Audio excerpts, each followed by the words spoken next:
रावण मिट जाएगा परंतु झुकेगा नहीं।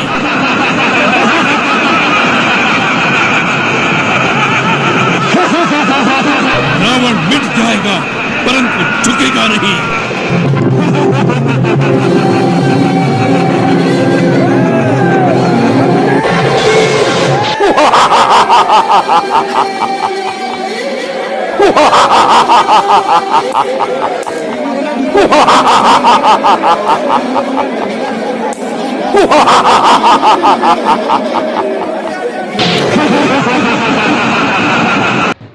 जहां कभी रावण परिवार के 2 दर्जन से अधिक पुतलों का शानदार जुलूस आकर्षण का केंद्र बनता था, इस साल वर्ष 2020 में एकमात्र रावण के पुतले का दहन हुआ, जिसको देख न केवल पूरा शहर बल्कि बाहर से आए पर्यटक भी मायूस हो गए।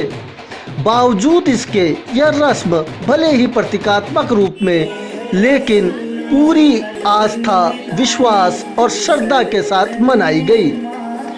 चाहे दोपहर के समय दुर्गा प्रतिमाओं का विसर्जन हो अथवा रावण के पुतले का दहन, कार्यक्रम में आम नागरिकों ने बड़े उत्साह से भाग लिया। यह अलग बात थी कि विगत वर्षों की तरह धूम धड़ाका और शोर शराबा नहीं था। रावण के पुतले का जुलूस भी संपूर्ण बाजार से घुमाने की बजाय सीधे कार्यक्रम स्थल को ले जाया गया। टैक्सी स्टैंड के सामने इस पुतले का दहन हुआ। आपको बता दें कि दशहरा को यहाँ सार्वजनिक व सामूहिक रूप से मनाने की परंपरा वर्ष 1860 से शुरू हुई थी।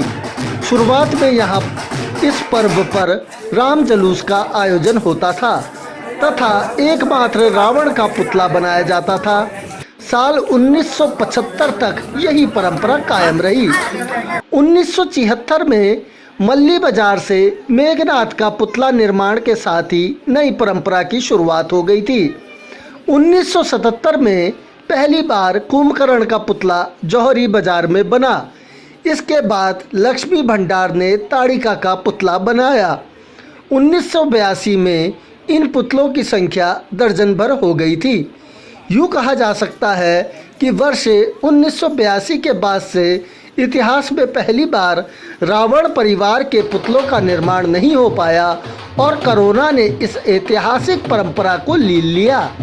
फिर भी यकीन मानिए, आस्था और विश्वास में जो शक्ति है वह किसी महामारी से कतई भयभीत नहीं हो सकती।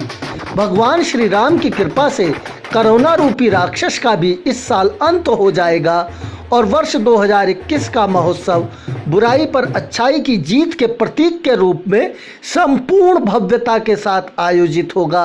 यह हमारा विश्वास है और भगवान श्री राम से मंगलकारी कामना है। कोविड की दशहरा पर भी पड़ी हमको नहीं छोड़ेंगे, क्योंकि हमारी परंपरा गौरवशाली परंपरा आज की नहीं, बहुत सदियों से चली आई परंपरा है।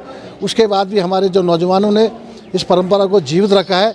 कोविड-19 की जो छाया पड़ी उसके बाद भी हमारे नौजवानों ने अपने आप को मजबूती प्रदान करते हुए हम ये हमारा रावण का पुतला यहाँ पर बनाया है और बाकी पुतले साल बनाने के लिए मना कर दिया है। तो मैं इस दशहरे के शुभ अवसर पर क्षेत्र की जनता को शुभकामनाएँ देता हूँ और माँ जगदम्बा आदिशक्ति माँ जगदम्बा से प्रार्थना करता हूँ कि कोविड-19 जो है हमारे प्रदेश से, हमारे देश से ये समाप्त हो और हम सबको रक्षा करने हम